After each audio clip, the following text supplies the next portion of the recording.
Welcome to the Rebel Movement podcast. And today we have a really exciting episode with the Rebel Movement crew, Charlett, Tierra, Gráinne, and myself, Hayley, where we're going to be talking all about our backgrounds in sales and how it shaped the way we sell in our businesses right now and how we don't sell in our businesses.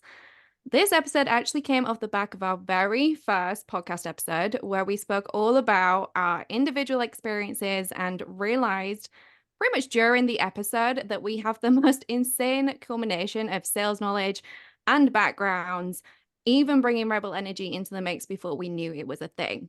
So, who wants to go first? Tierra, I know you have such a great story if you want to kick things off. Sure. So, I'm listening to you as you talk about our sales backgrounds. And I'll be honest, I feel like I have a little bit of sales trauma.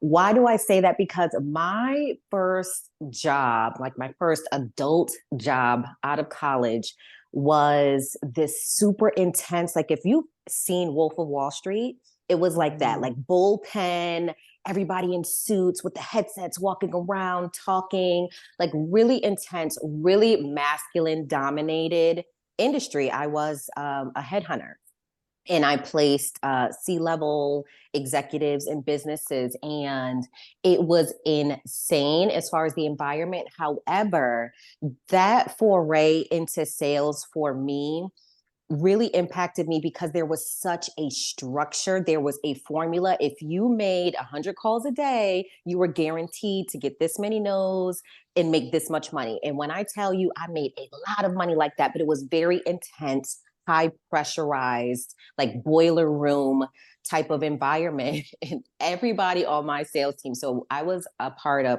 one of two rookies on the top sales team for this multi-billion-dollar company, global company.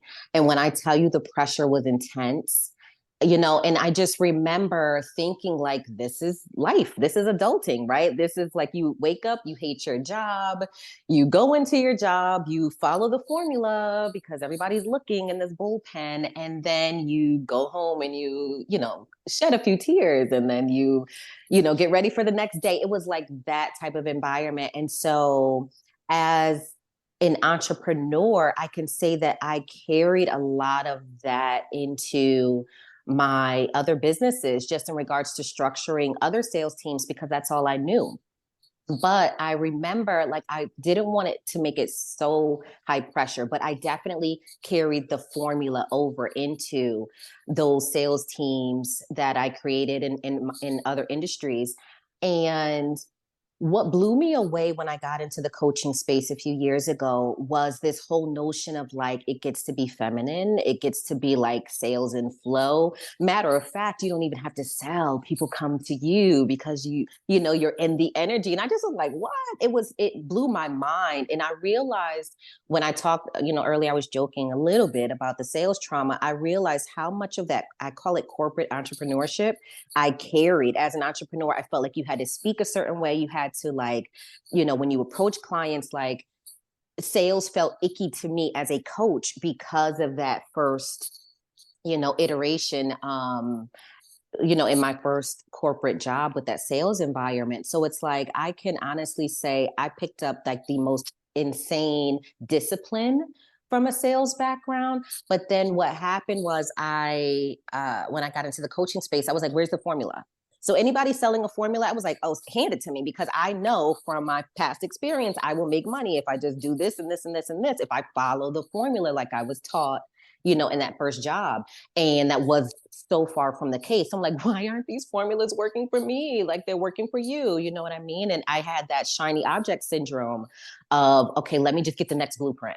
Let me just get the next formula. Like, I still was waiting for just that magic thing that would help me really skyrocket my business, which ultimately never happened. I had to lean into the other aspects of me, my intuition, human design, and all the other things, with building this business up. But I can say now I definitely make it a point not to stress myself out with sales, to really do the things that light me up, light my sacral up as a generator, with sales activities, fully believing that the right people, that fractal, will come to me as long as I put those actions into place, and not having so much pressure on myself, like what I experienced when I first came into, the corporate arena.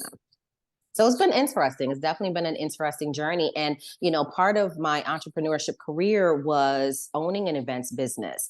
And that I would say was interesting because I still had that formula of like how many people to connect with and interact with. But at the same time, I had a team. So it was nice because they handled a lot of the interactions and outreach as well. So it wasn't so much pressure on myself. And Gráinne, I know we have that mutual event ownership background. So like for you with sales, what would you say was the most impactful? Yeah, it's interesting when you said about the team. I was like straight away back into what my team structure was in my events business as well. And so my background, I'd come from working in nonprofits, but in fundraising in nonprofits. And I was corporate partnerships. So it was like pitching campaigns and events to big corporate partners and trying to get them on board. So again, when you're talking about like the high pressure environment. I think sometimes when you think about nonprofits, you're like, oh, that must have been so nice. It wasn't. They were big targets, there was big budgets, there was a lot of pressure. And that like going home, having a little cry and going back in and doing it again. I'm like, holy shit, I used to do that all the time too. But the thing about that was the parts of the sales process that I really enjoyed within that environment was finding those connections, finding the hooks between what these corporates wanted to portray in terms of like their corporate social responsibility and what we were about as a nonprofit, and finding that connection in the messaging that was like, okay, I've got the hook here. I've got the way of like showing them that we're the perfect person to partner with. So as much as there was pressure there, that was the bit that I brought into my events business when I started my events business, was like that excitement of let's find the people that we want to partner with. We know what we're about. So let's just like go. And I have to say, when I first started that business, it was really like I didn't hold back in terms of pitching what we did to big organizations, because I had that experience, I suppose, from doing it in nonprofits. And I was like, what's to lose here? Yes, we have no prior experience in terms of this combination of people that are together in this business, but I know that if we pitch this right, if we can find the right hook, the right crossover in messaging with what they do and what we do, we can totally sell whatever it was that we were selling. Sometimes it was experiential marketing, like managing their experiential marketing. Sometimes it was selling the venue space, but there was always a way of finding that connection. And it worked really well, and that business grew very quickly. But the trauma piece of the sales, of like the pressure, I absolutely left behind and tried to lean into, let's find the fun in the sales process. So when we built a team, when we brought people on board, that was the piece, was like sitting down and finding the right fit in terms of the person who was going to be making those sales calls and putting those pitches together, that they were able to lean into that fun of like, okay, so what are they saying in their wording? What are they saying in their messaging? How can we bring that into a pitch? So say, for example, we had a wedding festival that we were promoting and that we wanted to bring partners on board for. And we, instead of doing a bog standard pitch where we're like, this is the event, this is the amount of coverage that you'll get, this is what we're looking for in terms of the partnership agreement, we structured it all like we were proposing to them. So we did a whole like wedding proposal. We got this big global cosmetics company on board. I went into this boardroom like going, oh my God, this is the first event we've ever done as this business. And they were like, this is the best pitch we've ever got. Because it was all like language around weddings, language around proposing that they were going to be our partner, that we were going to get engaged, that it was like this big celebration, and using the wording that they had been using in their marketing campaigns as well. So it was like a no-brainer, that it felt like we were already part of their business. And when you can do that, when you can like totally lean into the excitement and the fun and the creativity of it, it's so much easier to kind of embody that sales pitch and that sales process. So you go in and as much as you're standing in a boardroom of people who you can sometimes feel totally out of your depth and like, how did I get here? If you can step into that creativity and that fun and embody that person that's like, no, you know what? I came up with that pitch. We did that and they love it. So yes, I deserve to be here in this room. it makes that sales process so much easier. And that's what I found bringing into the online business as well, with like really getting to understand your clients, where they're at, what their journey is, what drives them, and speaking to that as directly as you can, as specifically as you can. That's what brings people into your world, and it moves you away from feeling like you're having to pitch to people. And I know, Charlotte, my love, you are the queen of this, of the embodiment piece, of like stepping into being that person who's able to connect with people on that deep level. You're all about connection. You're all about community. Do you want to take over the story in terms of letting us know a little bit about your background and where you're at with your sales processes in your business? Yes. Oh, I love listening to both of you. I'm like having goosebumps because I hear all the nuances of feminine sales and masculine sales, the strategy and how important that is, but also the embodiment piece and really the confidence and the certainty in how we're selling. And for me, this really all started from my corporate career. So right after college, I was actually working for a luxury spa in retail management. And then I worked for a global luxury skincare brand, a German brand here in the US. And I was their sales trainer. And I traveled all around the US, Canada, sometimes Europe. And I did sales trainings for luxury hotels and resorts like the Four Seasons, Ritz-Carlton's, the Omni properties. And I loved that so much because I got to help women, especially esthetician, massage therapists, other retail managers, how to sell with heart. Because coming from the corporate world, often there were these scripts and these templates that Tierra was talking about. But what I came to realize when doing these trainings is that some people had a lot of success with that and some did not.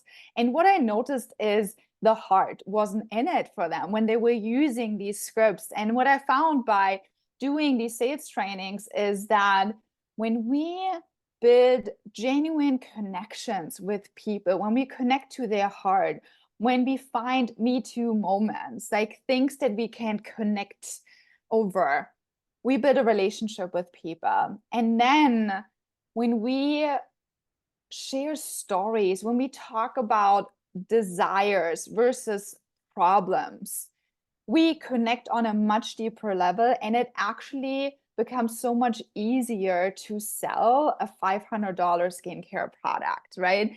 Because often when people are buying a product of that price, yes, they want to get rid of their fine lines and wrinkles. Yes, they might have some adult acne or things like that. But these people who are visiting Four Seasons, Ritz-Carlton's, all these properties, they're already invested in themselves. They're already invested in their skin. They're already invested. And what we want to help them with is get to that next level, which is a desire purchase. So that was one thing that I absolutely loved teaching women. And the success rate through that was incredible. When we went from masculine sales and scripts and just, pushing the numbers to connecting to people's hearts and storytelling. And when I became a mommy, 2016, I had my baby, Emily, and I went back to my corporate job for just a little bit. And then I noticed like I can no longer do this. Like I don't want to travel. I don't want to be away from my baby. And I quit my job called Turkey, and I actually started an MLM business, social selling. And that was like my next obvious choice because I already knew how to sell. I was already using the product, and I love the company. I love the mission. I love the purpose. And I was like, there's a lot of moms with little babies doing this. If they can do it, I can do it too. And I built a six-figure business within 2 years. And first I noticed again, like in MLM businesses, your uplines, they're teaching you the scripts. They're teaching you DM 100 people a day, do all these things. And that felt so gross to me. I tried it once or twice. I'm like, there's no way I'm going to build my business like this. This has no integrity. It just doesn't feel right. And I went back to what I've already learned from my corporate career, and my business exploded. And what I noticed that then not only people wanted to join that company, there were also other people who were like, you know what, I love the way you sell online. They would see me doing live videos with my baby Emily on my arm. I went on Facebook Live almost every single day. I love going live. I love connecting with people that way. And I brought my kids along with me, and people love that. I did like mermaid hairspray with my daughter with essential oils, and I sold so many mermaid hairsprays just because it was just so genuine and natural. And we just did the storytelling around it. I will never forget that day. And that's what sold. It wasn't because I DM'd 100 people that day. And people reached out and they're like, I don't want to necessarily be part of an MLM. I don't necessarily want to sell essential oils, but can you help me sell my products? And that's how I started sales coaching in 2022. And I really am so passionate about selling the feminine way, where it really comes down to, yes, strategy, but really aligned strategy in who you are, leveraging your strength, leveraging what you're already good at, and then the embodiment piece, really coming through with confidence and certainty, believing in your offer, believing in you, and that you are what people want, your energy, your magic, your genius, what you're already good at, through then connecting with people and storytelling. I found this to be the most powerful way in building a successful business online. And that's something that I'm so passionate about, and that we all here in the Rebel movement are so passionate about, is really helping and empowering entrepreneurs to build a business their way. There's no blueprints. There's no, we're not telling you this is the 10 steps to 10K month or whatever, but we're giving you the tools and resources to build something that's authentically you and feels so aligned with who you are.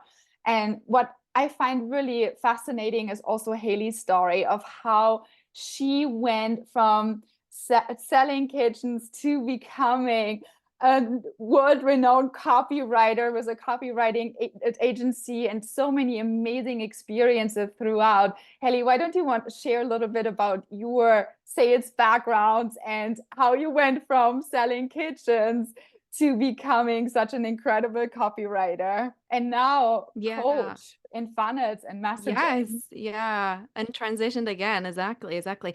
First of all, though, I do want to go back to you, Charlotte, because you told us a really fun story the other week about who you did a little hand massage for, and I think it'll be a great story for the Rebel podcast if you do want to just touch on that a little bit. Oh, yes, I can totally share that. So when I was working for this luxury skincare company, we worked with a PR agency in LA, and we got this incredible gig to do hand massages for celebrities in Hollywood. And they wanted, from all the different educators and sales trainers, they wanted to send me because I'm so naive and I don't know any celebrities. I don't really watch music, listen to music. I don't really watch any movies. Like, I am so out of a lot of things that they were like, you're a perfect fit, because if there's someone famous coming there, you're gonna just see them as every other person and you're gonna behave like a normal person. So I'm like, okay, cool. I want to go, and I definitely want to do. And I was so excited to just be in this environment. And Charlett went to LA for the very first time in her life. And you have to, like, I'm from Germany. I'm from a tiny village where there's 12,000 people. And like, just for me to come to the US and then flying to LA to be at the celebrity event, I'm like, my horizon got so expanded with this experience. Anyway, so yeah, I went to this event, and I got to give some hand massages to some famous celebrities. There was, I actually don't know if I can name drop. But there were some really they were really famous. She's told us. Yes. And anyways, it was an incredible experience to just be part of it and connect with these celebrities on a heart level. Yeah, honestly, it's such a good story. And when we only found this out like literally last week, so it's still super fresh in all our minds, and we were like, oh my God, you have to tell everyone about that as well on the podcast. So thank you for sharing that. But yes, I set myself up because how to follow that one. So my sales experience is a completely different realm from what I do now, which is obviously coaching and consulting for messaging and passive sales. But before this life, I was a kitchen designer and I had to design them and I had to sell them. And it was just me. And I worked for a big like national company in the UK to do it.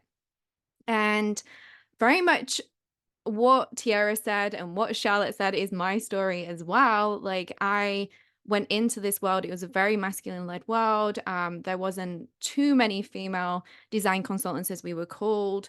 A lot more than there used to be, but it was still overrun by like the masculine energy. And it was very much in that mind frame of, okay, if you reach 200K of sales this month, then you need to sell this, and this kitchen for this, and this price, which means X amount of leads and X amount of deposits and X amount of upsells. And this is the strategy to get you there. And every month it was like that because my position was very driven by commission and very driven by that masculine energy of when you did more, you made more money. And I think that, that whole kind of it's crazy because I am a million miles away from that with passive sales coaching right now. It's actually you do less and you make more. So I've completely 360'd on that, even that mentality. But yeah, I was doing it for 6 years, and my first couple of years, obviously learning and getting used to the environment and trying to prove myself, I did fall into that masculine strategy so much. But what actually made me stand out, and this is where I become a little bit known for myself in that company and won awards and became like one of the top DCs, as we were called, was when I just leaned into creating that connection with every single person I was designing the kitchen for. When I really listened to what they want and didn't think about the number, but created this visual of how their life was going to look and connected them to it, and just didn't see them as a number and didn't see them as just this design, and actually remembered their names and not just their addresses, and like all the things that you weren't taught to do, I started doing just based on my intuition. So I feel like a little bit of rebel energy was coming through right then for that. But it was a crazy 6 years, and I feel like I balanced both, and there is such a place for both. There is a place for ebbing into that masculinity, ebbing into that feminine embodiment and connection piece, as we've all spoke about today, and just really aligning which season we want to go in, because it's totally okay if we want to lean on the masculine month in, month out, and it's totally okay if we want to lean on more of the connection piece or balancing it in between. But it's such a huge thing that I do with my clients now, is to really just attune what they want in their businesses and how they want to show up in their businesses and how they want to sell, and making sure that their marketing is supporting that. And that's obviously what we do massively in the Rebel membership as well. So that is my story on sales. A very short story, I know, because I'm one of little vocal words.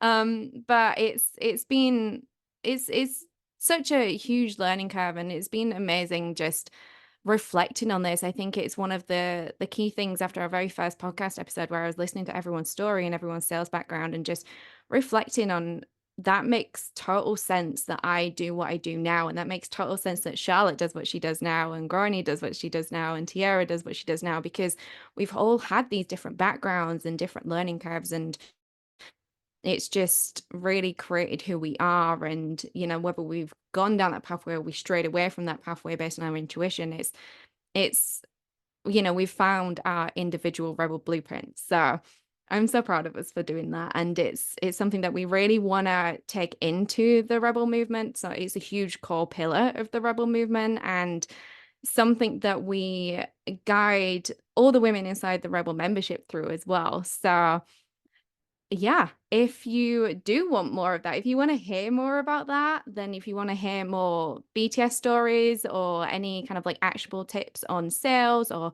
human design, feminine energetics, community building, marketing, messaging, you name it, it is in this podcast. And everything you need to know about navigating entrepreneurship is inside the Rebel Movement as well. So if you do want to take that further, if you are ready to embody intuitive entrepreneurship in 2024, then the Rebel Movement membership can be your new home. This is where we support you daily to create your business on your terms. Check the description below for an exclusive listener offer.